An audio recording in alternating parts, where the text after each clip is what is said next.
Pourquoi les âmes les plus spirituellement dotées naissent-elles souvent dans les familles les plus douloureuses et chaotiques? Pourquoi, vous qui percevez à travers le brouhaha, vous qui ressentez tout plus profondément que les autres, semblez-vous être le mouton noir, l'incompris, le bouc émissaire émotionnel, l'étranger dans votre propre foyer? Si vous êtes passionné par l'expansion de votre esprit et l'exploration des couches profondes de la vie, abonnez-vous à Fractal Wisdom pour ne jamais manquer un instant de clarté sur votre chemin spirituel.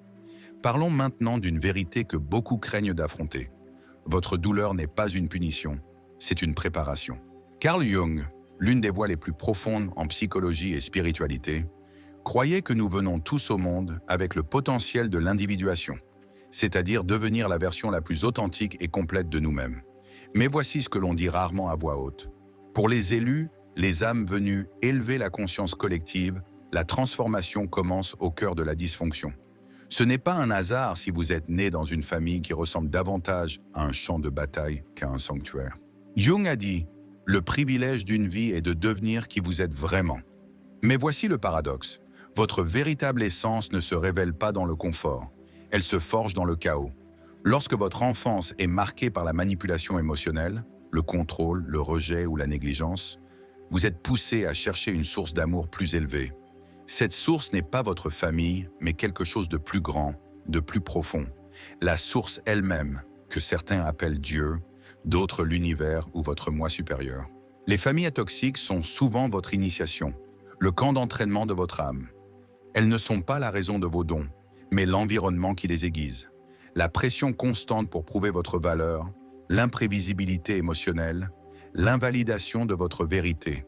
Tout cela vous pousse à vous tourner vers l'intérieur, vers le seul refuge qu'il vous reste, votre connexion au divin. C'est pourquoi le mouton noir est toujours le plus spirituellement puissant. Vous ne voyez pas seulement les choses différemment, vous ressentez ce que les autres craignent d'affronter. Alors que ceux autour de vous dorment dans leurs illusions, vous avez été forcé de vous réveiller tôt, d'apprendre l'amour par contraste, de maîtriser l'empathie parce que vous avez goûté à la cruauté. Ce n'est pas seulement poétique, c'est profondément psychologique. Jung enseignait que l'ombre, la partie blessée et inconsciente de la psyché, doit être ramenée à la lumière pour que la transformation ait lieu. Vous êtes né dans l'obscurité non pas pour y succomber, mais pour la comprendre, la survivre et la transmuter en sagesse. Quand vous venez d'une famille qui vous manipule, tente de contrôler vos pensées, se moque de votre intuition ou ignore vos besoins émotionnels, elle construit sans le savoir quelque chose d'inarrêtable, votre immunité spirituelle. Vous apprenez à ne pas chercher la validation. Vous apprenez à écouter votre voix intérieure plus fort que le bruit extérieur. Vous apprenez à vous tenir droit quand tout le monde veut vous garder petit. Et voici le retournement spirituel. Vous aviez besoin de cet environnement, car votre âme n'est pas venue ici pour une vie facile, mais pour la maîtrise, pour devenir qui vous êtes destiné à être. Pour offrir pleinement vos dons au monde, vous deviez apprendre dès le plus jeune âge à défendre votre vérité, même impopulaire, à protéger votre paix dans le chaos, à ne pas vous soucier du regard des autres, car la lumière ne sera jamais un refuge sûr tant que vous n'aurez pas appris à prospérer dans l'ombre. Disons-le clairement, certaines familles ressemblent plus à des prisons spirituelles qu'à des havres de paix. Si vous avez grandi constamment incompris, honteux d'être trop ou trop différent, ou puni émotionnellement pour avoir exprimé votre vérité, vous n'êtes ni seul ni maudit. Vous êtes choisi. Mais être choisi ne commence pas dans la lumière, cela commence dans l'ombre. Et cette ombre porte souvent le visage de ceux qui vous sont les plus proches. Quand Carl Jung explorait la psyché, il voyait la famille comme l'environnement principal qui façonne l'âme. Si beaucoup associent la famille au confort et aux liens, Jung avertissait que les traumatismes non résolus, transmis de génération en génération, créent ce qu'il appelait des complexes, des blessures émotionnelles qui dictent notre comportement depuis l'inconscient. Et vous, être choisi, êtes né au cœur de cette tempête. Un système familial toxique n'est pas aléatoire, c'est une salle de classe karmique.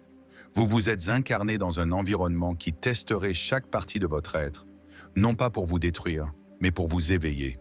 Quand l'amour est conditionnel, quand les émotions sont invalidées, quand vous êtes puni pour être authentiquement vous, vous êtes poussé vers une conscience spirituelle précoce, non pas parce que vous êtes faible, mais parce que votre âme a dit « Je suis prêt. Prêt à vous souvenir de votre valeur sans applaudissement. Prêt à trouver une sécurité intérieure sans approbation extérieure. Prêt à briser des schémas ancestraux si profonds qu'ils sont devenus invisibles dans votre lignée. Jung croyait que le chemin vers la plénitude nécessite une confrontation avec l'ombre, les parties rejetées de soi et de la société. Vous êtes né dans une famille où l'ombre régnait. Ce n'était pas une erreur, c'était votre mission. Chaque famille toxique a un bouc émissaire, celui qui ne se conforme pas, qui questionne tout, celui qu'on appelle dramatique, égoïste, fou, difficile. Et c'est souvent le plus spirituellement avancé de la pièce. Vous n'êtes pas né pour maintenir la dysfonction, mais pour la perturber. Cette perturbation n'est pas bruyante, elle est silencieuse. Refusez de trahir votre vérité, même si cela vous coûte des liens. C'est pleurer seul après avoir été manipulé et choisir quand même de faire confiance à votre intuition. C'est guérir des blessures qui ne vous appartenaient pas, mais que vous portez pour qu'elles s'arrêtent avec vous. Être le mouton noir est douloureux, oui, mais c'est aussi sacré, car sortir du système, c'est le voir clairement. Et seuls ceux qui le voient clairement peuvent commencer à le changer. Les familles toxiques ne se contentent pas de négliger les besoins émotionnels, elles vous entraînent à vous négliger vous-même. Elles vous enferment dans des rôles, le soignant, le performant, l'invisible. Elles vous récompensent pour trahir votre vérité et vous punissent pour l'exprimer. Mais ce qui se passe sous la surface, c'est de l'alchimie. Chaque fois que l'amour vous est retiré quand vous parlez franchement, vous commencez à valoriser l'authenticité plus que l'approbation. Chaque fois que le contrôle est déguisé en protection, vous apprenez à réclamer votre souveraineté. Chaque fois qu'on vous refuse de la douceur, vous devenez le générateur de votre propre tendresse. Il ne s'agit pas de glorifier la souffrance, mais d'honorer sa fonction spirituelle. Ces blessures ne vous brisent pas, elles vous éveillent. Elles vous éloignent de l'amour conditionnel et vous poussent vers un alignement inconditionnel avec la source, avec votre âme, avec quelque chose de plus profond que ce que ce monde vous a jamais montré. La vérité est la suivante. Votre famille a été votre premier champ de bataille spirituelle. Et de la même manière que les guerriers ne s'entraînent pas dans des prairies paisibles, votre âme n'a pas choisi de s'incarner dans un lieu où tout était facile. Vous avez choisi l'intensité, la distorsion, des miroirs qui vous montreraient exactement ce que vous n'êtes pas, afin que vous puissiez vous souvenir de ce que vous êtes. Vous êtes amour, pas contrôle. Vous êtes vérité, pas manipulation. Vous êtes connexion, pas culpabilité. C'est votre initiation sacrée. Et tandis que d'autres héritent du scénario familial et le répètent, vous êtes celui qui dit « Cela s'arrête avec moi ». C'est le coût et le privilège d'être choisi. Parlons de ce qui se passe quand votre lumière commence à percer l'illusion. Car la vérité inconfortable est que, lorsque vous commencez à vous élever, les personnes toxiques ne vous célèbrent pas toujours. Elles critiquent, se moquent, manipulent, ou pire, tentent de vous ramener dans le chaos que vous dépassez. C'est parce que votre croissance menace leur illusion. Votre guérison perturbe leur zone de confort. Votre clarté reflète ce qu'ils n'ont pas affronté en eux-mêmes. C'est pourquoi rester ancré n'est plus une option pour vous, c'est essentiel. Vous n'êtes pas ici pour gagner leur approbation, mais pour rester connecté à votre source. Quand vous maintenez votre fréquence stable, aucune tempête autour de vous ne peut vous détourner de votre chemin. Alors, comment protéger votre lumière quand vous vivez encore parmi des gens qui ne comprennent pas votre chemin, qui critiquent, se moquent ou tentent de contrôler votre énergie? Voici 3 outils spirituels qui ne sont pas seulement réconfortants, mais transformateurs. Commençons par l'un des outils les plus puissants que vous puissiez porter, le cordon ombilical spirituel. Imaginez un cordon lumineux s'étendant de votre nombril vers le ciel jusqu'à la source.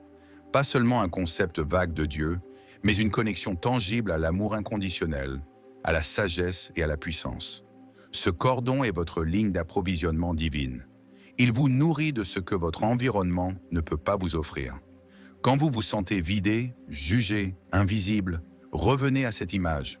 Visualisez la lumière qui se déverse dans votre corps, la force dans vos os, la paix dans votre cœur, la clarté dans votre esprit. Laissez cette nourriture spirituelle vous sustenter lorsque l'amour humain fait défaut. Vous n'êtes jamais déconnecté. Il suffit de vous rappeler de vous reconnecter. Ce n'est pas qu'une métaphore. Votre système nerveux répond à vos croyances et à votre imagination. Quand vous croyez être soutenu par quelque chose de plus grand, Votre corps se calme et se régule littéralement. C'est le pouvoir de rester spirituellement connecté. Le deuxième outil est simple mais vital. Cessez de prendre leurs projections personnellement. Les environnements toxiques répètent souvent « tu es trop, pas assez, égoïste, tu as changé ». Rien de tout cela n'est réel. Ce qu'ils disent reflète ce qu'ils refusent d'affronter en eux-mêmes. C'est le concept de l'ombre de Jung, les parties niées de la psyché projetées sur les autres. Quand ils vous accusent d'être difficile, manipulateur, dramatique, cela révèle leur chaos intérieur, pas votre vérité. Alors pratiquez ceci. Quand quelqu'un essaie de vous faire honte ou de vous rabaisser, faites une pause et dites-vous « ce n'est pas à moi, c'est leur ombre ». Cela ne signifie pas que vous êtes parfait, mais que vous refusez de porter un blâme qui ne vous appartient pas. C'est la souveraineté. Et devinez quoi? Quand vous cessez d'absorber leur honte, elle n'a nulle part où s'accrocher. Elle rebondit. Vous devenez immunisé. Voici le troisième outil. Peut-être le plus difficile, surtout si vous vivez encore sous le même toit que ceux qui vous blessent. Vous ne devez pas donner un accès constant à ceux qui tentent de diminuer votre lumière. La distance n'est pas un manque de respect. Les limites ne sont pas une trahison. Vous avez le droit d'aimer quelqu'un tout en protégeant votre paix. Vous avez le droit de dire non tout en ressentant de l'affection. Vous avez le droit de pleurer la famille que vous auriez voulu tout en créant la vie que vous méritez. Si vous pouvez quitter les dynamiques toxiques, faites-le avec amour et sans culpabilité. Mais si vous ne pouvez pas encore partir, créez des poches de sécurité spirituelle. Passez du temps avec des âmes alignées, même si c'est juste un groupe en ligne, un enseignant sur YouTube ou un ami qui vous voit vraiment. Trouvez des personnes qui élèvent votre fréquence, pas qui la drainent. Vous n'êtes pas destiné à guérir dans l'isolement. Plus vous passez de temps avec ceux qui reflètent votre âme, pas votre blessure, plus vite votre lumière se stabilise. Vous n'avez pas été placé dans une famille toxique par hasard. Vous y avez été placé parce que votre âme avait la force d'alchimiser la douleur en but, et maintenant, vous le faites. Ces outils ne sont pas de la spiritualité superficielle. Ce sont des équipements de survie pour l'âme. Ils vous aident à rester ancré dans une réalité au-delà du chaos, où votre valeur n'est pas remise en question, où votre amour n'est pas utilisé comme une arme, où votre voix n'est pas réduite au silence.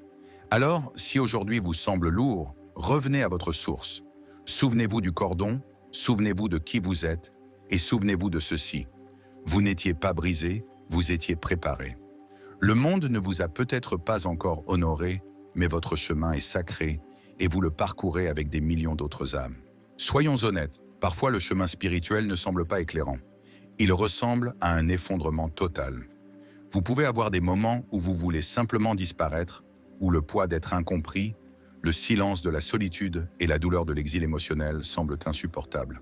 Quand rien n'a de sens et que même Dieu semble silencieux. Mais cela ne signifie pas que vous êtes brisé, cela signifie que vous vous ouvrez. Les élus marchent souvent au bord du désespoir, car la pression est intense. Ce n'est pas une faiblesse, c'est l'âme qui s'étire pour donner naissance à une nouvelle fréquence dans ce monde.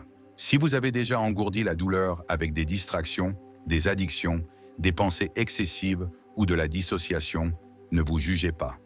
C'était votre système nerveux qui essayait de survivre. Mais maintenant, vous êtes prêt à prospérer.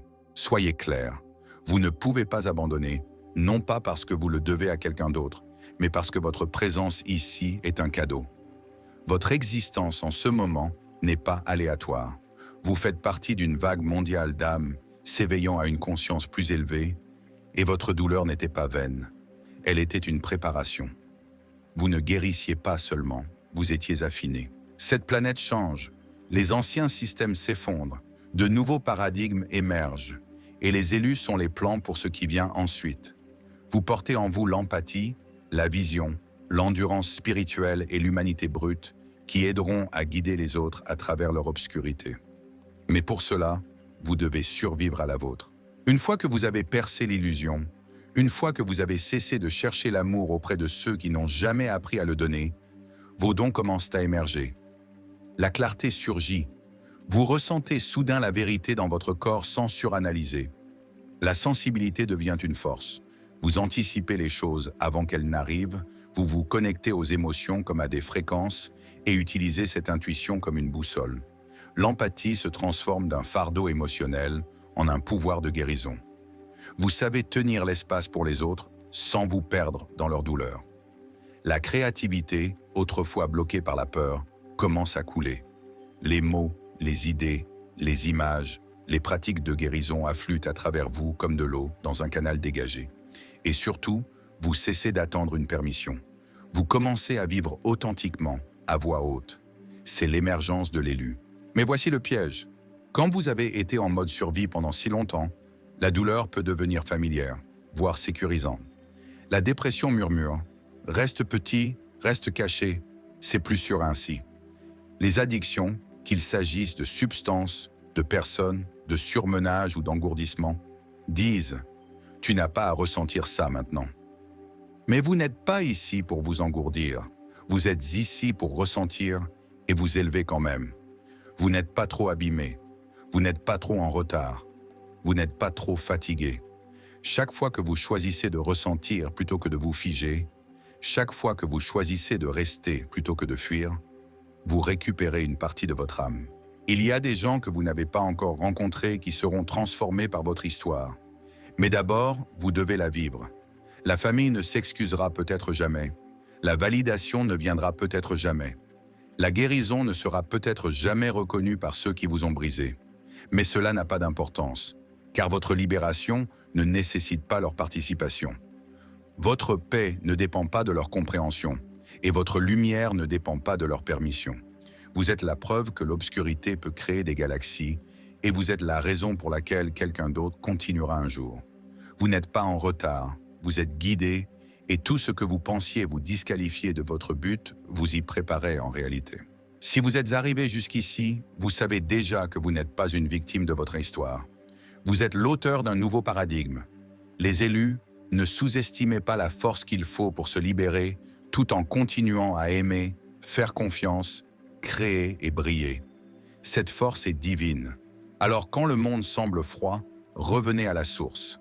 Connectez-vous à ce cordon doré d'amour. Laissez-le vous remplir à nouveau.